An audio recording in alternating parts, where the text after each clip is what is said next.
SV6 news కు స్వాగతం. ముందుగా హెడ్లైన్స్. మల్కాజ్గిరి పార్లమెంటు నియోజకవర్గంలో తాను ఎక్కడ తిరిగినా ప్రచారంలో విశేషమైన స్పందన వస్తుందని, జరగబోయే ఎన్నికల్లో అత్యంత మెజారిటీతో ఓటర్లు నన్ను గెలిపించేందుకు సిద్ధంగా ఉన్నారని మల్కాజ్గిరి కాంగ్రెస్ పార్టీ పార్లమెంటరీ నియోజకవర్గం అభ్యర్థి పట్నం సునీత మహేందర్ రెడ్డి ధీమా వ్యక్తం చేశారు. ప్రచారంలో భాగంగా కంటోన్మెంట్ నియోజకవర్గంలోని బోయిన్పల్లిలోని యాదవ్ భవన్లో విలేకరుల సమావేశంలో మాట్లాడుతూ రాష్ట్ర ముఖ్యమంత్రి రేవంత్ రెడ్డి అనతి కాలంలోనే తెలంగాణ ప్రజల అభిమానాన్ని చొరగొన్నారని, సంక్షేమ పథకాలు అన్ని వర్గాల ప్రజల సంక్షేమానికి తోడుగా ఉంటూ రాష్ట్ర అభివృద్ధిగాను విశేషమైన స్పందన లభిస్తుందని ఆమె అన్నారు. తాను గెలిచాక నియోజకవర్గంలో అన్ని ప్రాంతాల్లో తిరిగి ఎదుర్కొంటున్న సమస్యలను పరిష్కరిస్తానని అన్నారు. కంటోన్మెంట్ నియోజకవర్గం కాంగ్రెస్ పార్టీ అభ్యర్థి శ్రీ గణేష్ మాట్లాడుతూ ప్రజలకు సేవ చేసుకునేందుకు ఒకసారి గెలిపించే అవకాశం ఇవ్వాలని, రాష్ట్ర ప్రభుత్వం సంక్షేమ పథకాలు కంటోన్మెంట్లో అమలు జరిపి ప్రాంతాల అభివృద్ధికి కృషి చేస్తానని ఆయన అన్నారు. ఈ కార్యక్రమంలోని కాంగ్రెస్ నాయకులు జంపన ప్రతాప్, ముప్పిడి మధుకర్, ముప్పిడి గోపాల్, బలవంత్ రెడ్డి, కొత్త సంజీవ్ రెడ్డి, అమరీందర్ రెడ్డి తదితరులు పాల్గొన్నారు.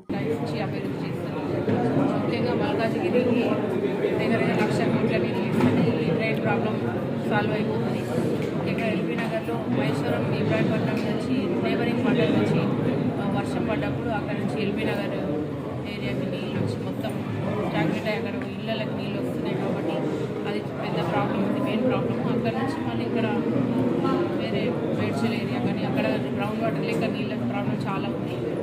చాలా పెద్ద పెద్ద డెవలప్ అయినట్టే బిల్డింగ్స్ కానీ గ్రౌండ్ వాటర్ లేదు, నీళ్ళ ప్రాబ్లమ్స్ ఉన్నాయి. ట్యాంకర్ బుక్ చేస్తే కూడా 1 వీక్ 10 డేస్ ఇస్తే అంటే అది మేజర్ ఇష్యూ. అది కంపల్సరీ సాల్వ్ చేయాలి.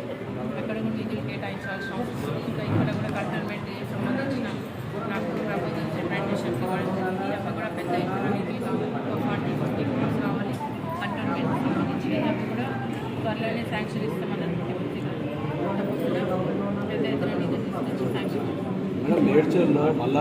రైతులకు కానీ ప్లస్ ప్రజానీకం కానీ హామీలు కానీ భూస్థాపితం చేశారు.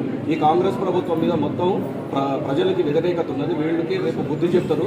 17లో 15 బీఆర్ఎస్కి వస్తుంది అనేది ఆయన జోస్యం చెప్పారు. దాని మీద మిస్పందన 100 రోజులు అయింది కదండి.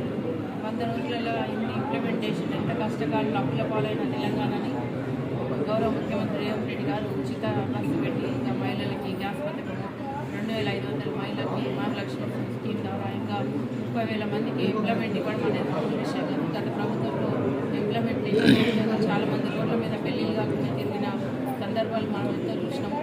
అట్లాంటివి ముఖ్యమంత్రి గారు ఎలక్షన్ కూడా వచ్చినప్పుడు ఇవ్వలేని పరిస్థితి ఉంది కాబట్టి రైతు బంధు కానీ మిగతా ఏ స్కీమ్స్ అయినా కూడా నెల రోజుల తర్వాత ఇప్పుడు ఎలక్షన్ అయిపోతుంది, తప్పకుండా అవన్నీ ఇంప్లిమెంట్ చేస్తారు. దాంట్లో సందేహం లేదు. ఇప్పుడు మీరు కంటోన్మెంట్లో ప్రచారం చేస్తున్నారు. మీరు ఒకవైపు ఎమ్మెల్యే అభ్యర్థి మరోవైపు ఇద్దరికి సంబంధం లేకుండా ప్రచారం చేస్తున్నారు ఒక చోట. అంటే ఇది ఎలా అర్థం చేస్తున్నారు? ఏం లేదండి, లేదు. ఎందుకంటే ఇప్పుడు కూడా సడన్గా వచ్చింది, సడన్గా ఇక్కడ ప్రోగ్రామ్ ఉందని చెప్పింది.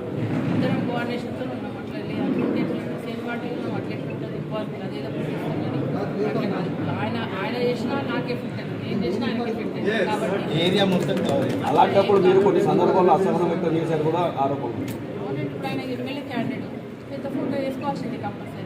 నాది ఏదో కొంచెం ఉంటుంది చేయాలి, అదంతే ఎట్లయినా ఉంటుంది. అట్లేం లేదు, కోఆర్డినేషన్తో ఉంటాము. అదంతే కాదు, మీరు అంతే వైరల్ చేయకండి. మేడం, గతంలో ఇక్కడ రేవంత్ రెడ్డి గారు ఎంపీగా ఉన్నారు కదా, ఏం అభివృద్ధి చేయలేదు. మీరు గెలిస్తే ఇవన్నీ అభివృద్ధి జరుగుతాయంటారా? పెద్ద ఎత్తున నిధులు తీసుకొచ్చి గవర్నమెంట్ మీద ఇక్కడ ప్రపోజల్స్ తీసుకెళ్ళి మన రేవంత్ రెడ్డి గారు ఇక్కడ ఈ నియోజకవర్గం కాబట్టి ఆయన ప్రత్యేక శ్రద్ధ తీసుకొని ఇక్కడ ఇది మల్కాజ్గిరి ఎట్టి పరిస్థితులు గెలవాలి, దీనికి అధికంగా నిధులు ఇచ్చి అభివృద్ధి చేయబోతున్నాను నాకు కూడా చెప్పడం జరిగింది. కాబట్టి తప్పకుండా పెద్ద ఎత్తున నిధులు ఇస్తే తప్ప మల్కాజ్గిరి అభివృద్ధి కాదు. ఇప్పుడు ఈయన ఓటు వేయకపోతే మళ్ళీ 10 సంవత్సరాలు వెనుకబడిపోతారు. కాబట్టి ప్రజలు ఆలోచిస్తున్నారు, గవర్నమెంట్ ఉంది తప్పకుండా వేస్తామంటున్నారు. నాకు కూడా అవగాహన ఉంది. గతంలో ఉమ్మడి రంగారెడ్డిలో చైర్పర్సన్ చేసిన కాబట్టి క్యాండిడేట్ని కూడా కొంత చేస్తారు. కాబట్టి మంచి హై మెజార్టీ వస్తుంది.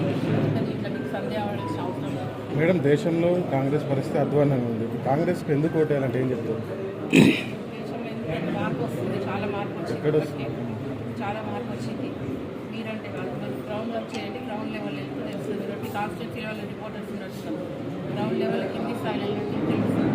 అంటే ఓన్లీ కర్ణాటక తెలంగాణలో మార్పు వస్తే దేశం అంతా మార్పు రాదు.